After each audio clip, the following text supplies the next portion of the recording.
All right, welcome back to the You Can't Fool You podcast where old school values have a modern edge. And before we start, we're going to give a big shout out to our sponsor, the Vertigo Center, helping you find balance when the world won't stop spinning. So if you are a loved one struggling with balance, dizziness, or vertigo, please contact thevertigocenter.com today to take your first steps towards steady living. Heather, thanks for being on. Thank you for having me. Welcome. I'm really excited for our conversation, and I think we had a fun conversation in our pre-podcast call offline, and so I'm excited to get into it today with you. Definitely. So, who are you, and who do you coach? I coach high achieving women for the most part. I also work in ministry, so really any woman in the church falls under my purview there. But because they're in ministry, I don't charge them, so they get me free. That's nice. But where I came from, and I've the really long version of my whole ups and downs type of story. But the short of it is, I was born and raised in California. My parents were teens when they had me. Broke up. I mean, got married, but they were divorced within 2 years. And then my dad got custody of me and moved around an awful lot. Ended up living with my grandparents, and he married the girl next door who was only 14 years older than me. So basically, they were kids raising kids, and they did the best they could with what they were given in their own broken lives. And so my childhood was very much that Cinderella story where I had to pick up after my brothers. They really got most of the resources.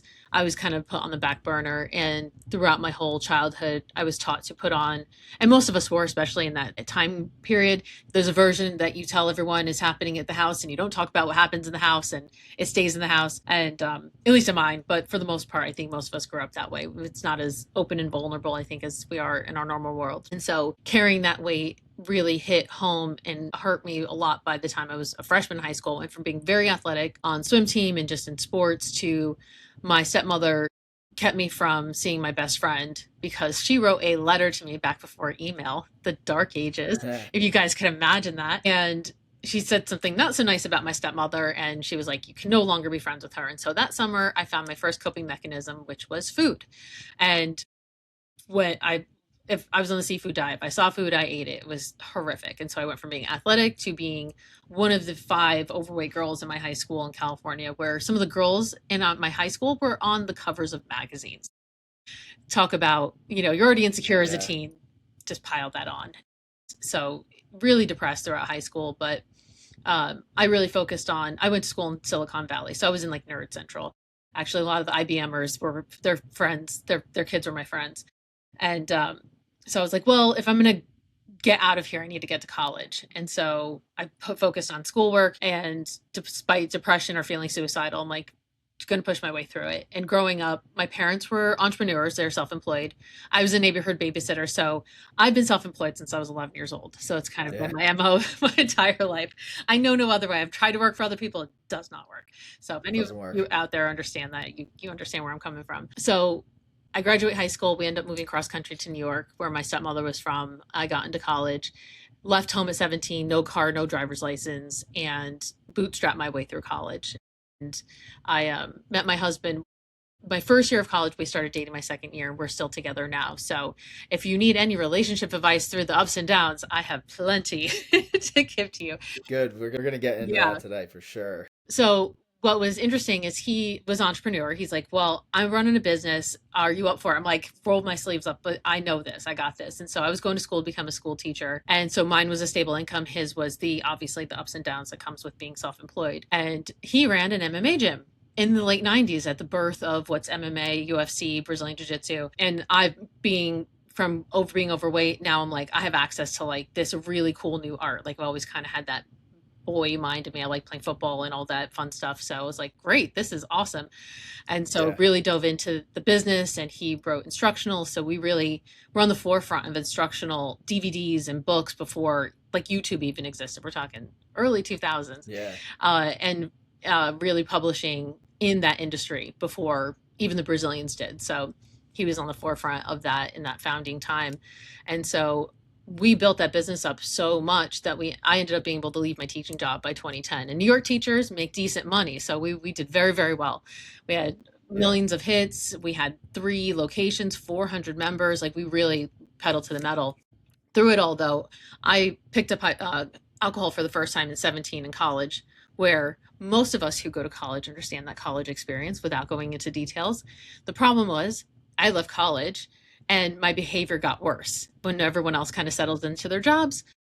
And I'm working in an industry where I get out of jail free cards. I'm teaching air marshals and state troopers, like, how many calls do you want to Yeah. get if you pull Heather over? And so it really enabled my behavior. And we ended up being successful despite my drinking. And so a lot of it got enabled and swept under the rug. And so we eventually sold our business, part of it, moved to Southwest Florida where I am now. I got down here and within a month got hit. We got rear-ended and I've had permanent nerve damage. I had to rebuild literally everything. And there was a point where going from being homeless and insecure to looking for everything in this world to find value in myself and being validated by the world, like, good job, Heather, for everything you've done, and all these titles and accomplishments, having them completely taken away from me. And that's where my drinking really spiraled. And if anyone has come to Mm. Florida and you're in any kind of vacation town down here, you can get alcohol literally everywhere. So it went from being really Yeah. hard to easily accessible. And so it spiraled very quickly when I came down here. And we eventually found our community, which is our church now. So we went from running a gym and now my husband's lead pastor, which is hilarious irony in the whole situation. And in 2014, I finally surrendered to the disease. I went to the rooms of recovery. I was faking it for a long time. And April 30th, and that's why I love the timing of all of these recordings, is my 12 years sober is coming up this coming Thursday, April 3rd, 2014, Mm. 2026. And that was a moment where I finally surrendered. And just the compulsion to drink was completely lifted from me. And that's where this real transformation and what I do now is so important to me, because to have built so much up and to ruin it and have it all lost because of my addiction and have to rebuild myself inside, outside, a business, my identity, um, to help women or just people in general identify that before they lose their, I mean, it's endless. I'm lucky I didn't lose my husband and my family Yeah. and everything else. So it's really where I am now, and really being passionate and sharing all of the parts of my journey, good, bad, and ugly, and encouraging people that before you hit a bottom or before you hit that edge, where can you stop to rebuild yourself? So working with high functioning women to identify, to putting down those coping mechanisms so that they can maximize themselves as a whole person, inside and out, mentally, physically, and emotionally. So that's where I am today. Congratulations on the 12-year anniversary. That's amazing. Thank you. And thank you for sharing that. For the audience. When you look back on that experience, and I'm sure maybe you have proof of this with all of the women that you've coached, is like those coping mechanisms. Like, what is it that's going on there? Like, what are they hiding from? And then in that moment, you said like, all right, I surrendered to it. Like, what caused the surrender? Yeah. So generally, any coping mechanism, you just want to numb. You're just tired. Either you're Yeah. exhausted, you're stressed. In my full blown addiction, it was any emotion, good, bad, ugly. Like I didn't need a reason to drink. Just if I felt any emotion, I needed to numb it. And so for women, especially, or high functioning, we've got so much on our plate. You just want something to take the edge off, to calm down, so your brain stops. Like, can I just chill? And usually it gives you that instant relief so that you can get that. Where that breaking point came for me was when it was just destroying everything in my life, that my alcoholism came before everything else, and surrendering to it. Like, for me, I broke so many chains, teenage pregnancies. Like, I was the first one in generations to go to high school, go to college, get married, get a job, get a house, then have a baby. Like, I did everything in the typical right order. And so my ego thought, well, if I broke every other chain, why can't I use willpower or, all of these things? I've lost weight, like all of those tools. Why can't I use it towards my drinking? And I couldn't understand that it's not trying to engage with it. I had to remove it entirely. And that's where that surrender came. Because I would negotiate it with it. I'd be like, okay, how about, birthdays and anniversaries? How about just special events? Yeah. Right. Great. So you can Right. just ruin every single holiday because you're going to drink too much. Sounds like a Yeah. great Yeah. idea, Heather. And so really surrendering, because I'm a fighter. I'm like, I'll dig in. And for me, I didn't realize that in order to surrender to it meant being absolved from it entirely, which was, Yeah. that was that surrender moment of realizing, crap, like I literally cannot do this anymore. And So I have a question yeah, for of you. course. So I work with men, and I actually just posted something on Instagram today about, like, it's not you need a lot of guys think that they need more discipline and they need to work harder and they need to, just again, like kind of like you said, dig the feet into the ground and just grit it out. And it's like, listen, man, if you already have that, doing more of that is probably not the answer. Like you're not going to lose it. You're still going to be that guy. Like that's who you are. That's who you've been your whole life. So like doing more of it, you know, isn't probably the answer, the things that you need. And so like a lot of guys would be like, yeah, man, I'm just dialing in, I'm locking in on work right now just because I'm trying to get ahead financially or whatever. And like those sometimes that's like a good thing, Mhm. and like maybe that's the answer sometimes. Where it's like I'm really locked in on my fitness right now, and they're it's like, okay, great. Maybe sometimes that's the answer. But likely for guys like that, you're already good at that. And Yeah. so like it's not gonna change. No. The similarities I'm hearing, in who you work with was like high achieving women, which kind of leans right and correct me if I'm wrong on like a masculine side trait Yeah, in a way. absolutely. Yeah. We're like, we So can do what you can do, absolutely. We'll figure it out. exactly. So like okay, doing more of that sounds like it wasn't the best isn't the best for like all right, if I can break this cycle, like I can dig in and Yep. break this one too. And like similar it's like maybe that's not you're already good at that. Doing more of that isn't like what honestly look at yourself and what is the honest work that you have to do. Oh yeah, exactly. Like I have women, I mean, I have some really sad stories. I have one woman who was a CFO, and I'm saying was because she was a CFO of a major real estate brand in like half of Florida, almost the entire state. 500,000 a year. She was married to like someone with their last name is on like every building where we live. Beautiful twins. They told her, you're going to end up divorced. You're going to lose your job. You're going to lose your kids. She tried because she was so high achieving. She thought she could outthink her addiction. She ended up in rehab like 8 times, and everything. Like she ended up divorced. She has to have like visitations with to watch her kids. She can't drive them anywhere. She finally got a DUI. Like all of those things. Like Yeah. short of death, she thinks that she can still outthink this disease and negotiate with it because you're still trying to plug in that same problem solving skill, not realizing that it requires a completely different set of solutions that you're not used to because we're all high achievers. We're like same thing. I lived in worked in coached MMA guys. Like that's one thing. Like yeah, that grit gets you, that'll win you the fight, that'll win you the game, that'll get you to that goal. But when it comes to like that internal struggle, it's a really weird thing because you have to pivot your approach because it's not necessarily Mm-hmm. more isn't more. Actually, less ends up being more, and we're just wired so much that I'll just practice more. I'll get up earlier, like we try and apply. Then it just unfortunately doesn't work. So you have that's that surrender. You're like, oh my gosh, literally everything I've done to achieve everything I've done, it doesn't work for this.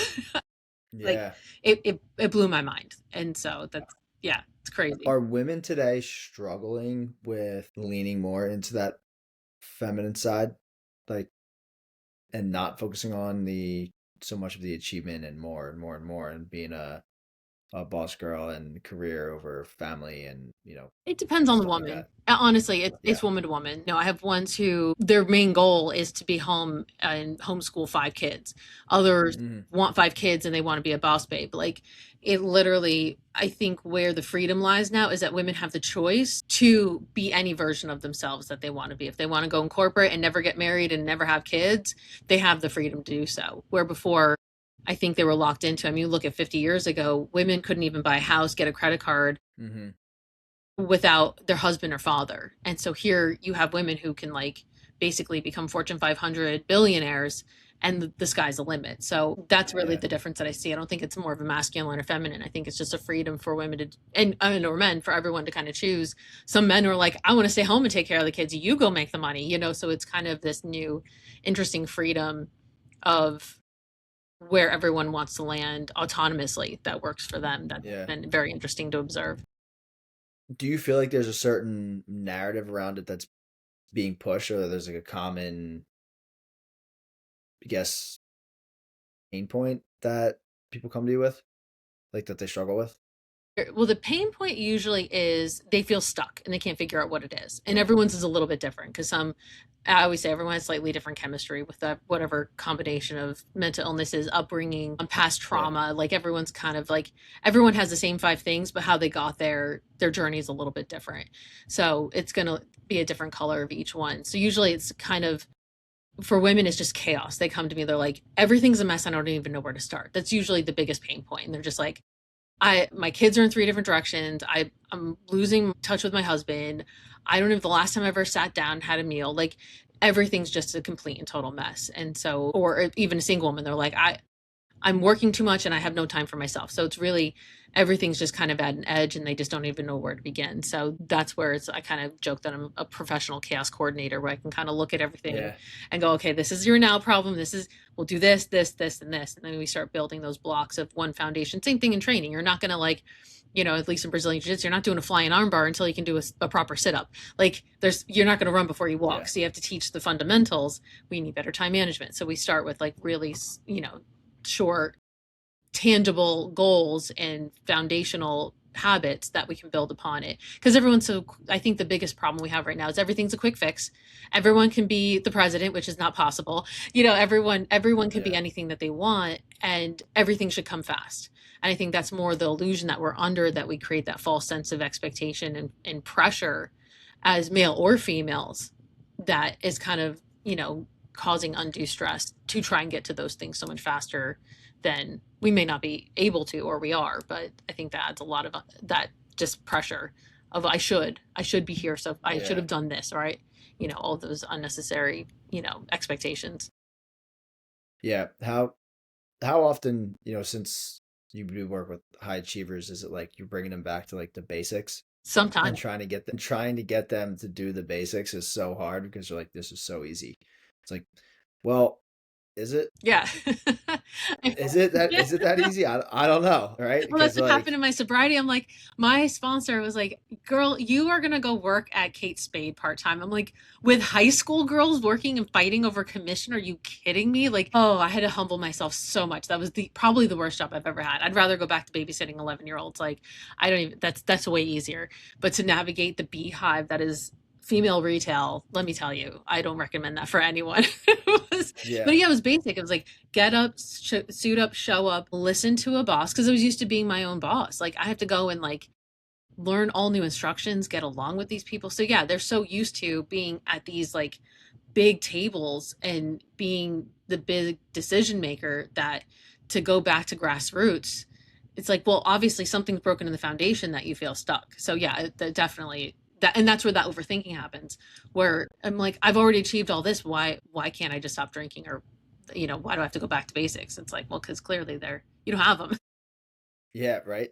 And like the basics never really die. No, It's no. more so like what can you do consistently over a long period of time. And as I'm looking at some of your testimonials on your website and everything, it seems like you have a good age range. I see some of the testimonials, some of the girls, some of the ladies are 20, 30, but then there was also I saw a couple in their 50s and like 60. Oh yeah.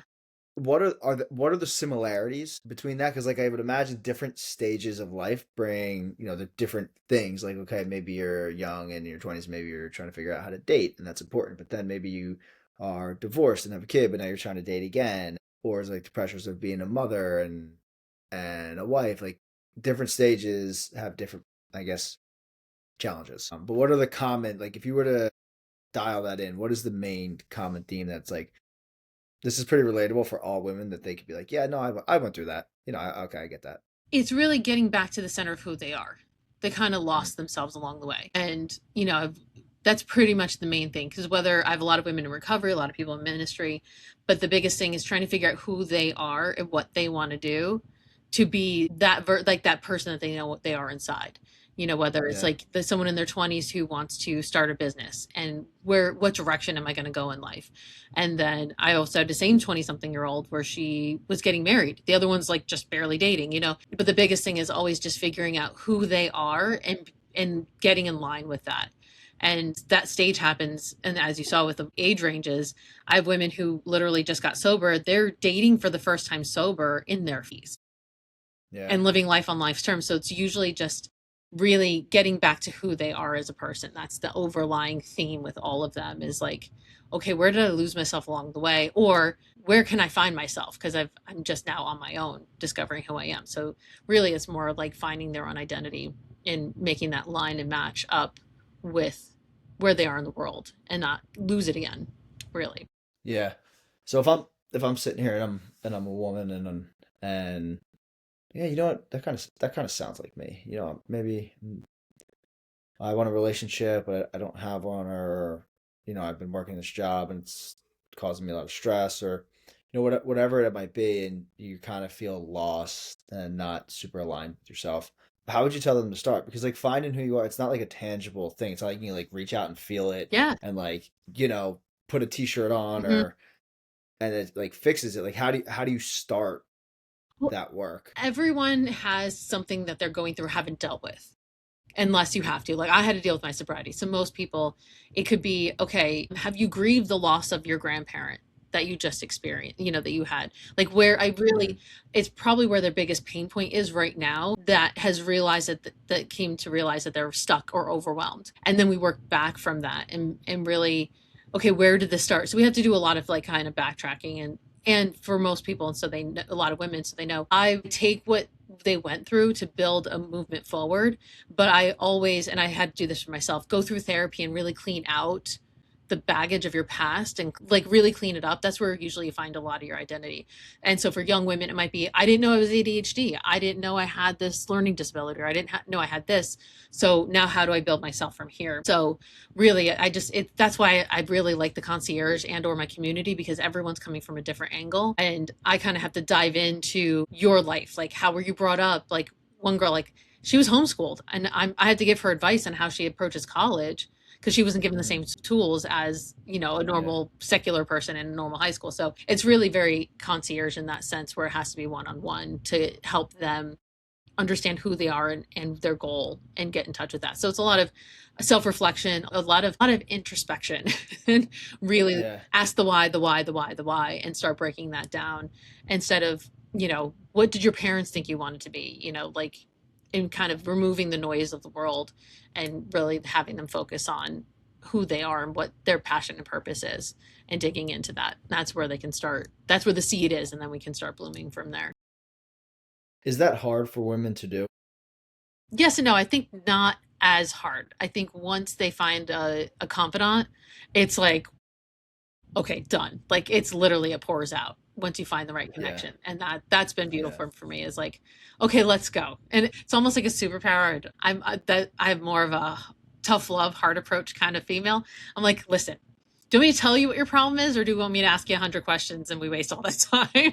And Yeah, so right. usually Right. they're like, just tell me. I'm like, okay, great. You went through this. Am I right? And they're like, how did you know that? I'm like, it's, like I said, it's a superpower. And then, we go from there. So it's really a lot of like tough love and working through it. And then they're willing to open up, because once they realize that I can read them, and it's a very trusted, confident environment, one-on-one. Like, confidentiality is my middle name. It's so important to make sure that they know Yeah. that they're in a Yeah. safe space. And so once that's there, usually it's no problem. Sometimes I'm like, okay, I got enough.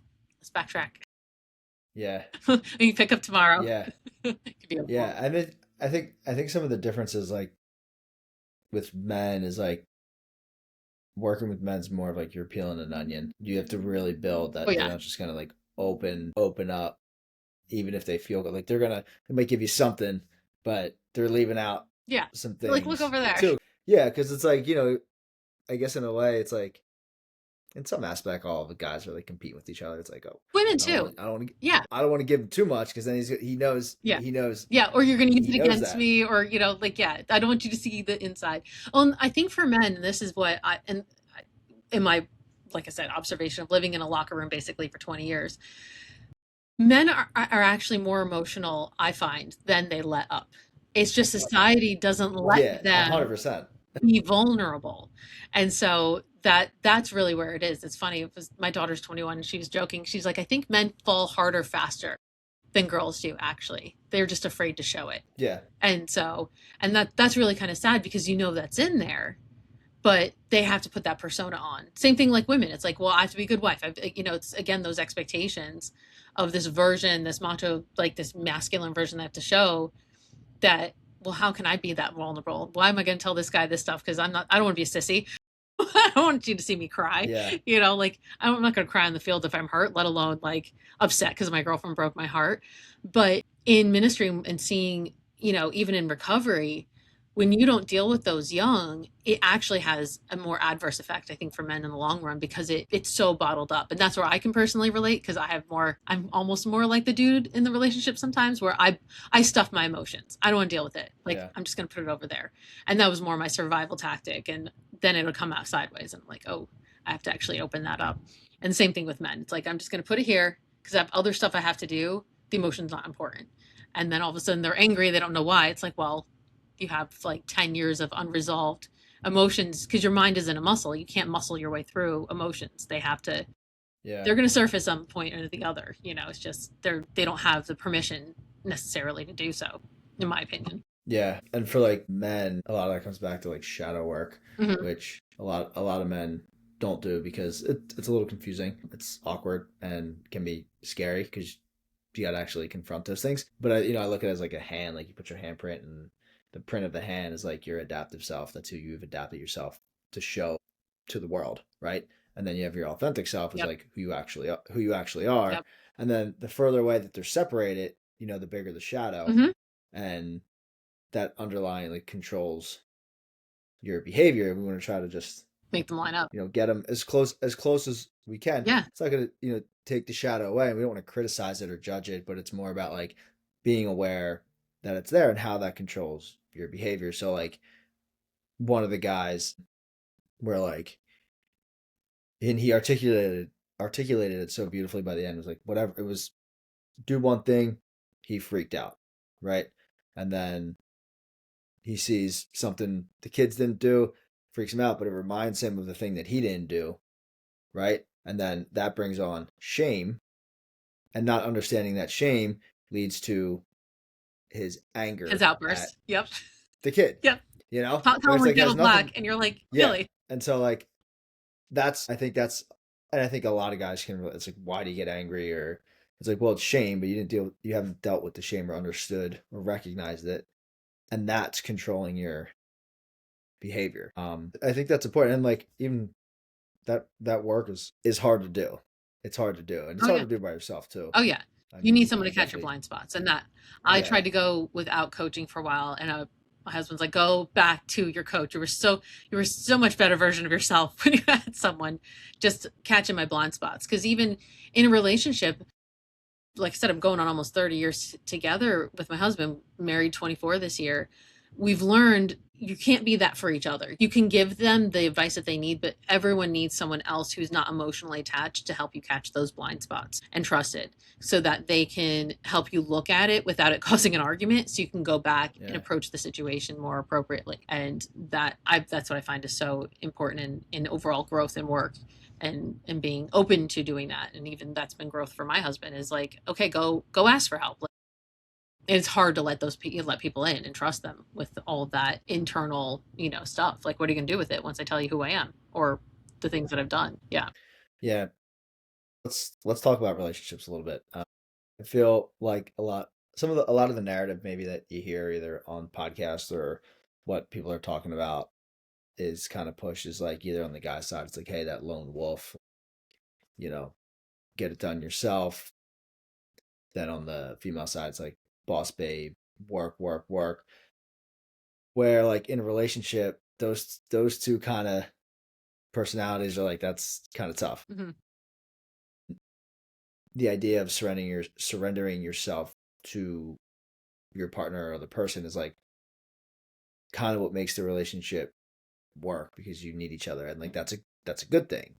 I think in a relationship, you shouldn't be so independent where you know like your worth shouldn't depend on your partner. But I do believe that like, in a relationship, what makes it kind of beautiful is like you guys need each other.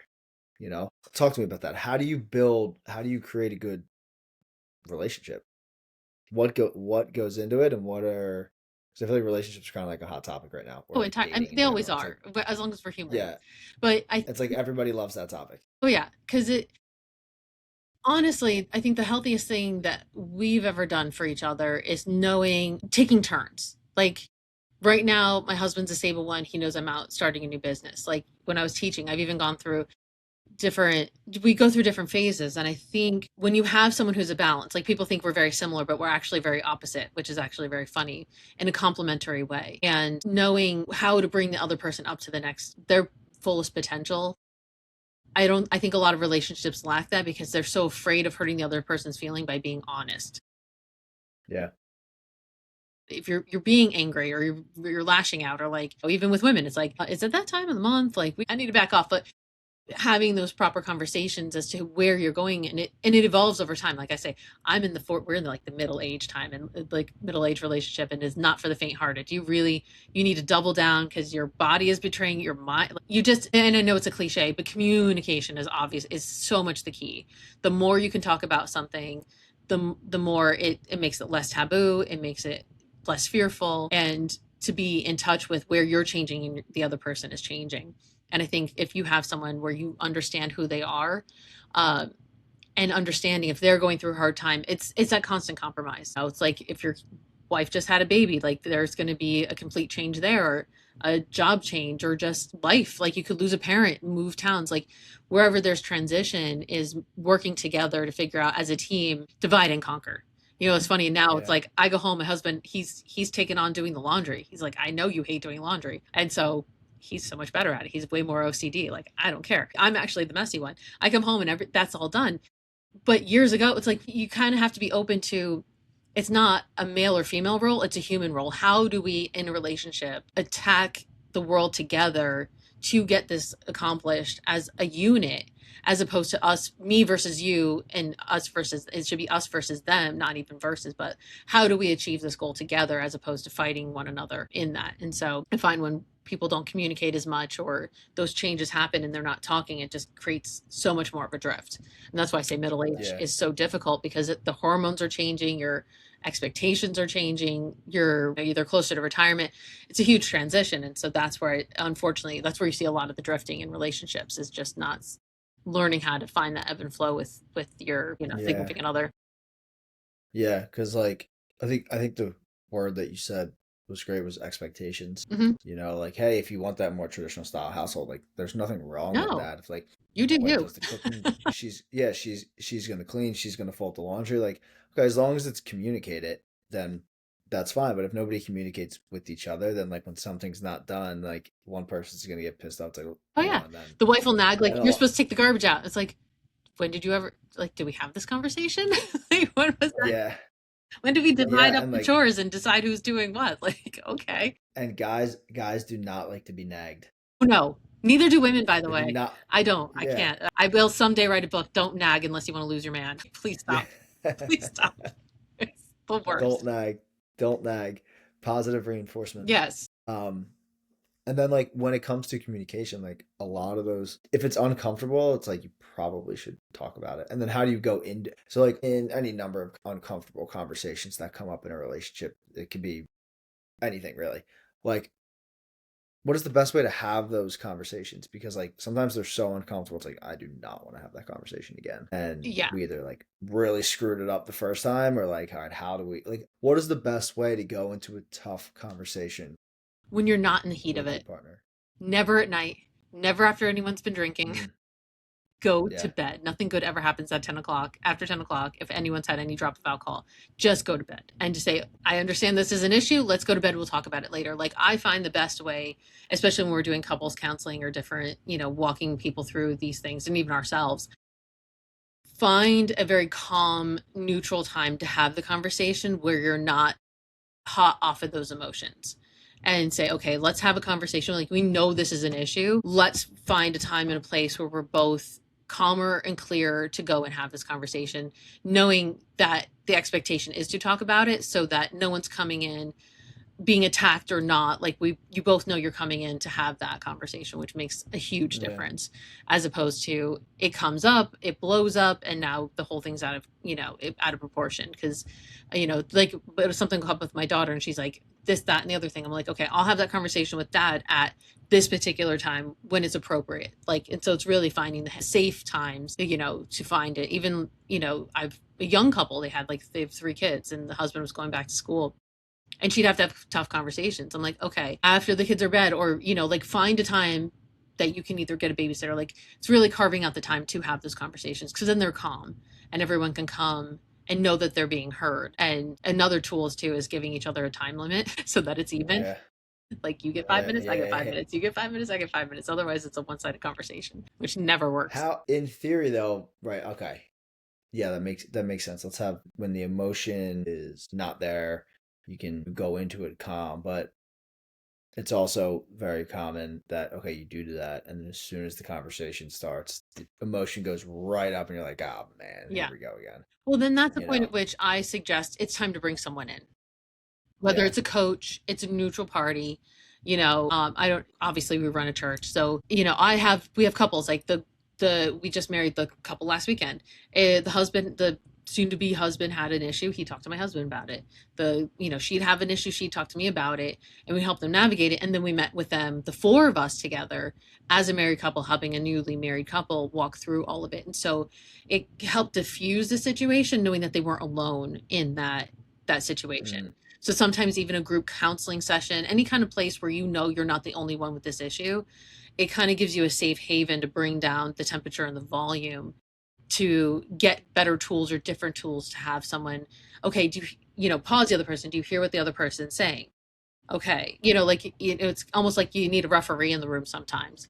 Yeah, right. Because then you don't get mad. You don't get mad at the person Yeah. monitoring the Yeah. conversation for stopping you. But if, like, your partner interrupts you when you're talking, you're getting pissed off. Yeah. I You're can't like, get a word in okay. edgewise. Like, let me. Yeah, you're getting finish. You're getting pissed. Yeah, exactly.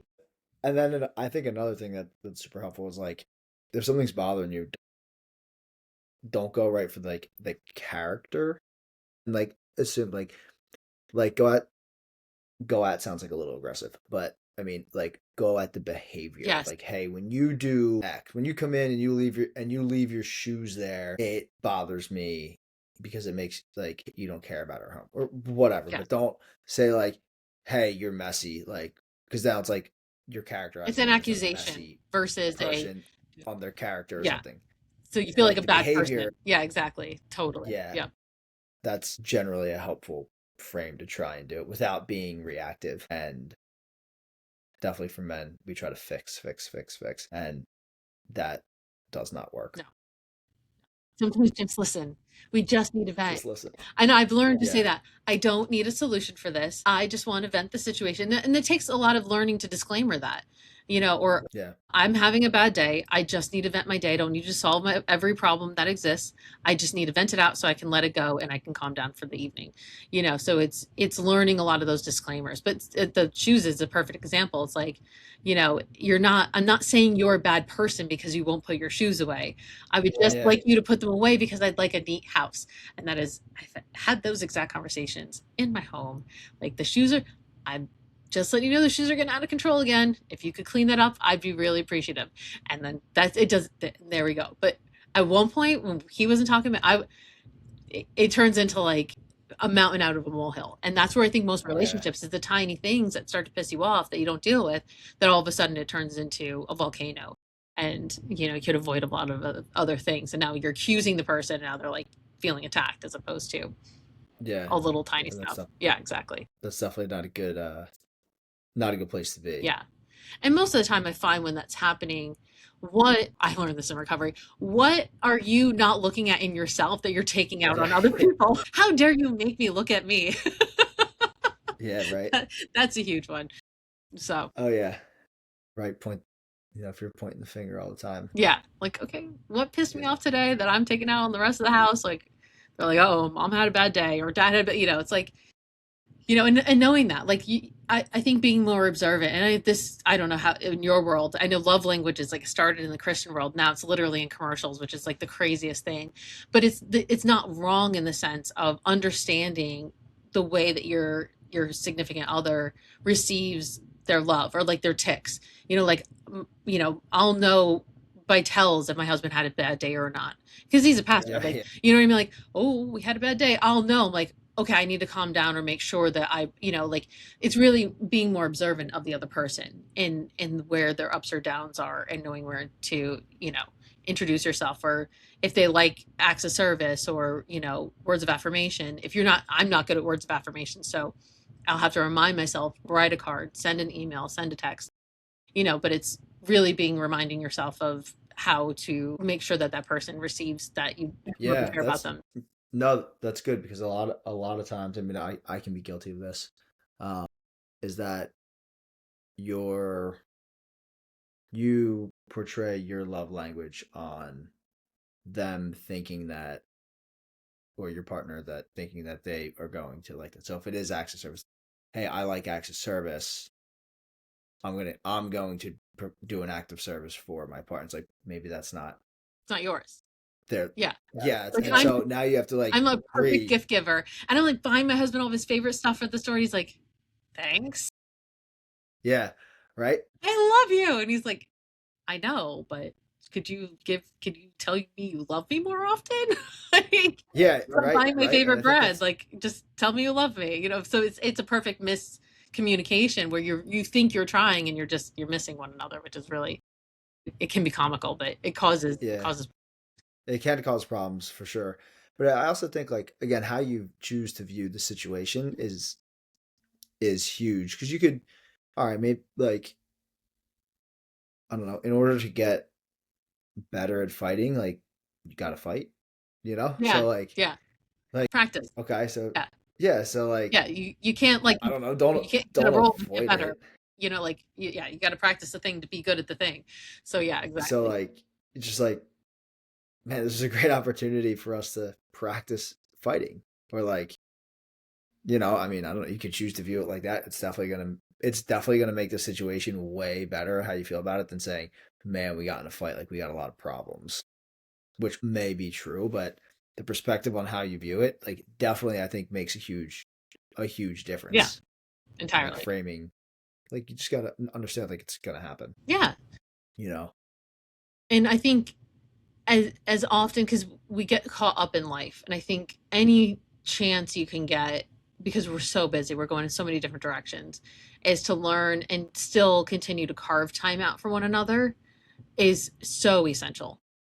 Whether it's Mm-hmm. a date. I mean, and like I said, it seems cliche, but when you have either multiple kids or your careers and you're just always on the go, like we make sure as a family, because we don't really get weekends, every 8 weeks we cut out of town for like 3 or 4 days and we take our weekends all at once. And my Mm-hmm. husband and I will make sure we have lunch dates. Like we go to the gym together on Saturdays. Like we're carving that time out together, because sometimes you're going to drift apart otherwise. So you have to really make sure that you make an intentional effort to stay connected, because then those other big things, like those are the times that you have those like kind of calm conversations about the bigger stuff in little driplets, so that they don't become like massive arguments, because the ebb and flow, like you can have those other conversations at different times, and you're Yeah. not feeling so disconnected you don't even know where to enter into the relationship, because you still have that interconnection, that not everything's a fight, but that takes practice too.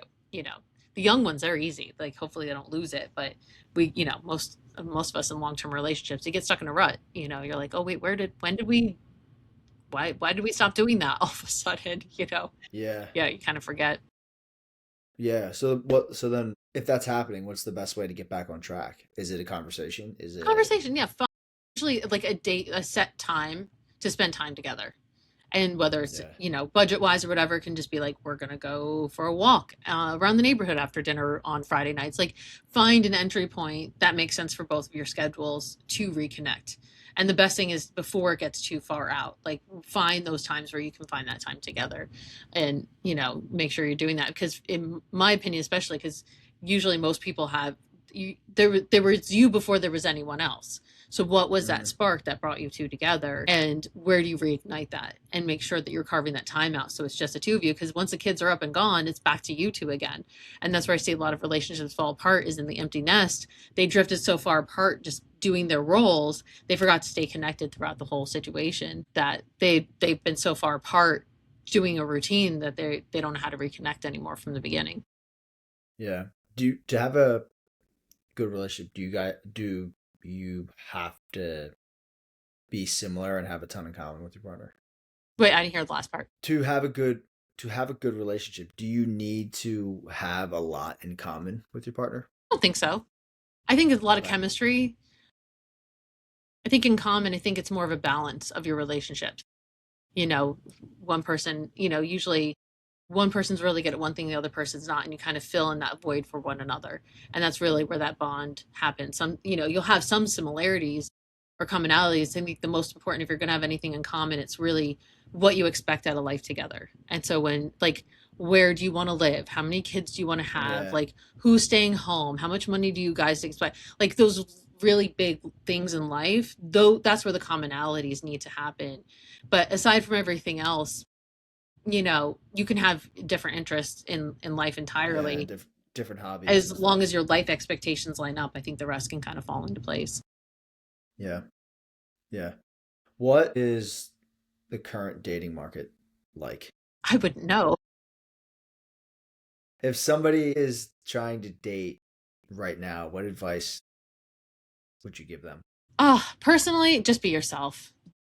And okay, this is because my daughter's 21. She hasn't had a boyfriend yet. One minor relationship.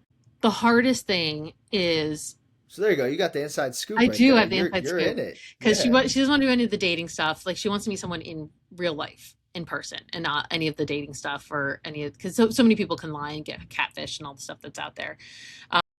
So for her, what I've encouraged her, which is making it hard for her to date, is because she knows what she wants in life. This is who I am. I'm dating to be married. Like these are my expectations in a relationship. And either take it or leave it. And most guys want to sow their oats. They're in party phase and they're not ready to settle down with her yet or be in that kind of a commitment at that point. So same thing for men. What career do you want? Like what do you want and who are you and what do you expect? So when you walk into that relationship, you bring you. And that makes so much more of your relationship stronger because you're not coming in as a different person. Like that's who you are, and that's the foundation. So I think the bigger part right now for dating is that it's got the mix of everything's so digital and social media, post COVID, everything's so virtual that they're craving the in person, but they're so socially anxious from having been isolated for so long. They don't necessarily know where to enter in. Do I talk to the person who waited my table and tell them I think they're cute? Like we grew up in a time where it was like you had put pass notes in class. Like we're used to like the physical, basically Yeah. media of like mixtapes, and like we're in like this different world of that where you met people in real life. Those things didn't exist. So I think they're craving that. So that's been the more interesting thing is to watch that happen of staying connected on social media, but figuring out where in the real world to make the proper connections and know the healthy ones because we also live in a society where sex is dating, and so if anyone there's so much wasted on that because of that social norm that they're looking for that instead of the committed relationships. And now you got the lone wolf and these boys, young men with these emotions, they want to be in love. The world is telling them that they need to experience life and sow their oats. It's like, but I just want one girl. So they've got that internal struggle, and then girls are like, well, I have to meet the expectation of the boys and look like a supermodel or I'm never going to get a guy. I think that's unfortunately, I would not want to be on the dating scene right now. I'm sorry, young ones. I have to coach my daughter Yeah. through it all of the time. We do, for us, we have faith. I'm like, I was fortunate I met the love of my life when I was young. When it's meant to be, it's meant to be. And I would tell anyone, even if it doesn't necessarily work out on paper, if your heart, like if nothing makes sense but you can't imagine yourself living without them, it'll the rest will work out. Like once you have that connection with another human being, just listen Yeah. for it. Yeah. But like in order to have that, like you need to there has to be some time spent to get that Yeah. feeling. And so Yeah. like there's a couple things there that I would be like, one is at least definitely for guys, like you have to get the order right. Like you definitely go through like your college and high school and fun Yeah. phase. Yep. Cause like you don't want to be that guy when you're in like your 50s. No, it will You know what bite I you mean? in the So butt. Yeah.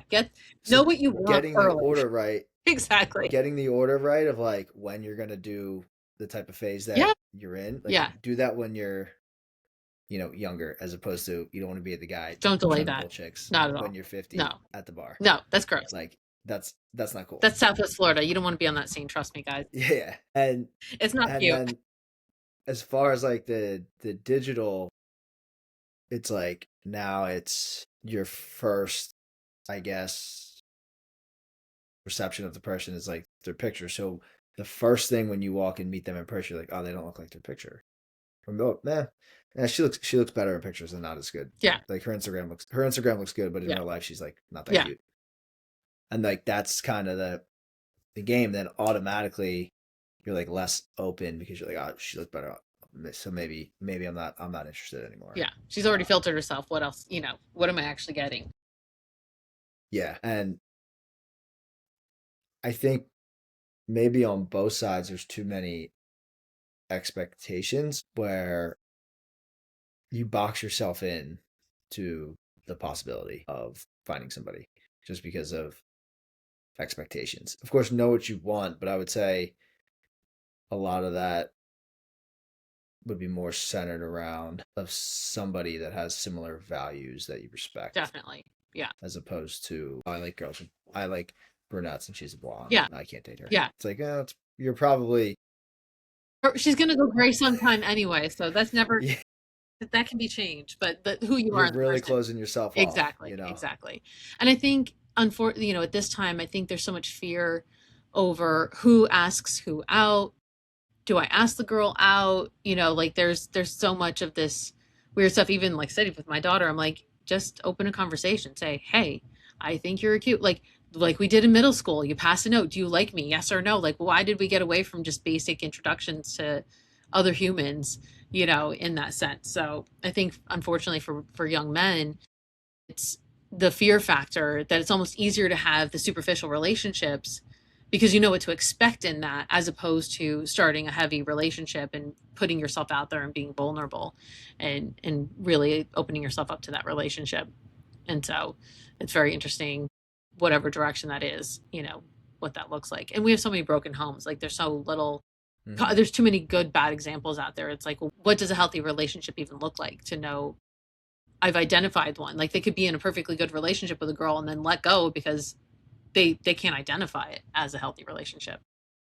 Yeah, and the access to like social media and stuff too is like you can see stuff online that start to shape the Hmm. way you view relationships or certain things so much earlier than if you're like 7, 8 and you're on social media and you can see Oh yeah. things that's going to start to shape the way that you view you know the way women view men or men view women or how to be in a relationship. Like it starts to shape that pretty early at a time where you're like 7, you Yeah, don't you know should what. be playing with toys and running outside and playing. Yeah, like Like, running outside. yeah, yeah, not figuring out like weird social norms in a dating scene in third grade.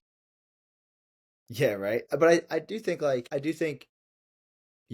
guys, like yeah, like go pursue. Yeah, Like go ask her out. Go say something. Like that's like part of the fun of yeah. dating too. And honestly, And there's nothing saying just be a gentleman. It's such a yeah. lost art form. You actually you want to magnetize women, act like a gentleman for the first time. Like take like, oh, hold the door open, like bring some of that back.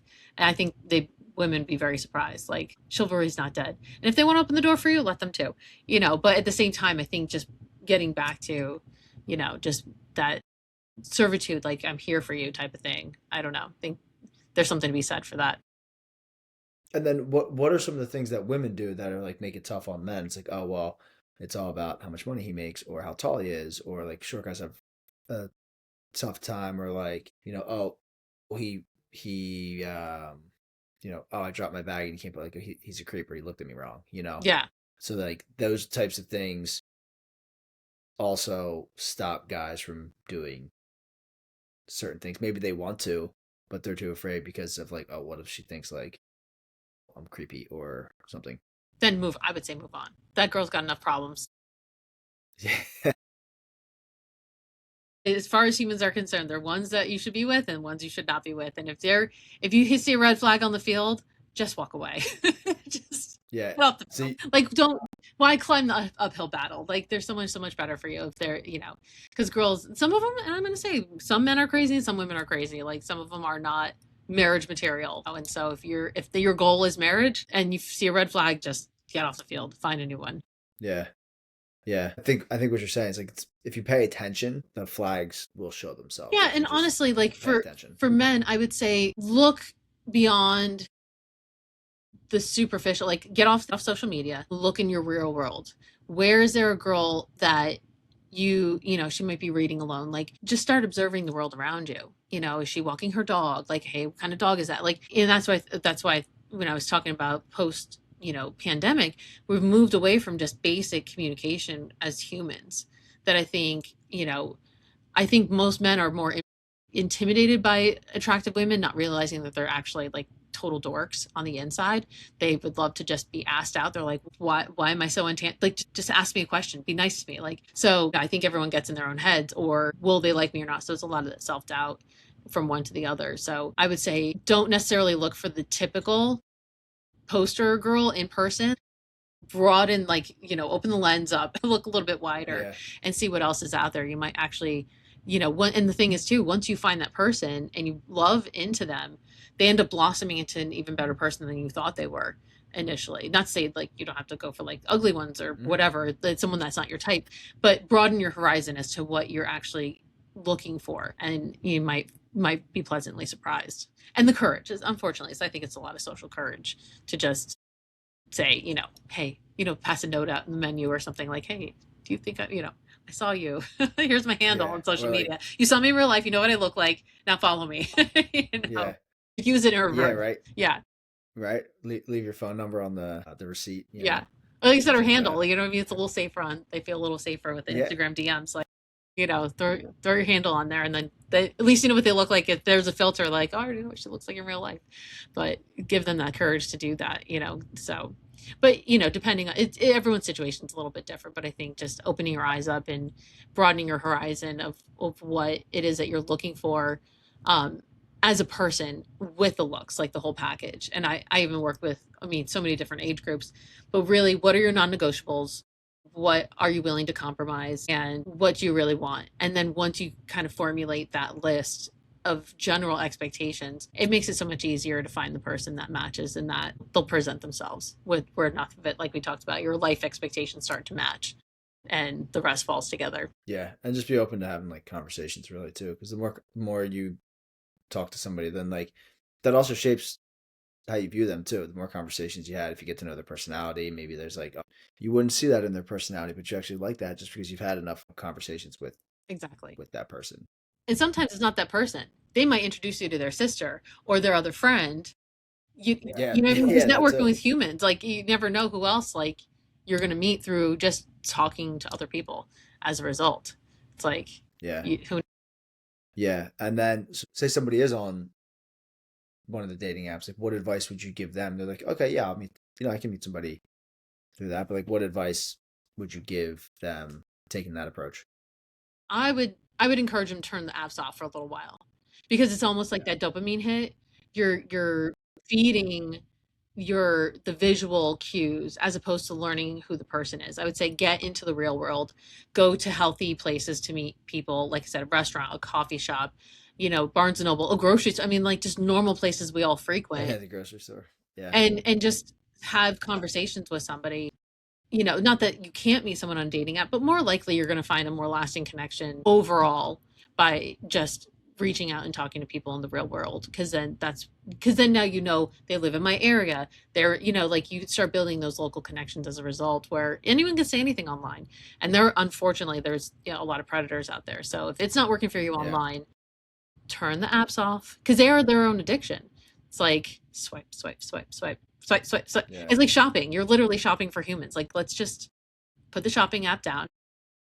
yeah. And they've definitely changed and improved more over the years to be like you have to pay more to get matched up Better, yeah, specifically, better qualifications. Yeah. and so now it almost makes it That was a easier, but like socioeconomic climb within it. It's yeah, like a competition. Yeah. yeah, which I guess in a way makes it really challenging as opposed to like because now you got to pay for 2 years, and how long are you going to keep paying to like try and Find the love of your meet life. somebody? Yeah.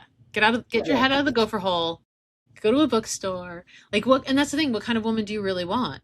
Do you want go to someone who's Pilates athletic? class, you know? Go to the gym. If you want like join a club, like start doing things in the real world and start meeting people. You'll find someone who has enough interest in what you do, enough commonalities that you'll finally find that person, I think. So I would say if dating apps aren't working, then they're not working. Stop trying to make them work. It's Yeah, insanity. put yourself Yeah. put yourself in the put yourself in a position where you can meet somebody that you would want to be with, Yeah, in those spaces. exactly. Is there anything we haven't touched on or talked about that I think you we feel like you covered a very wide range. Yeah. No, I think it was great. We covered a lot of good stuff.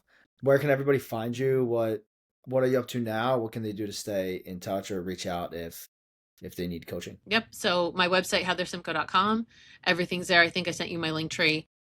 Yep. I am hosting a retreat in October. I live in Naples, Florida. So I'm doing a nice, like, really 3-day kind of reset for high achieving women just to meet other like minded women and go back a better version of themselves. So all of that can be found on my website and Linktree. To work with me, all my handles are Heather Simco. So all of those different areas. And if I'm not right for you, I will find someone right for you in the real world who can work with you. Perfect. Perfect. Yes. Well, Heather, this has been great. I'll make sure to link all of your contacts in the show notes. That way people have access to it and can reach out. Awesome. Thank you so much. Yeah, thank you.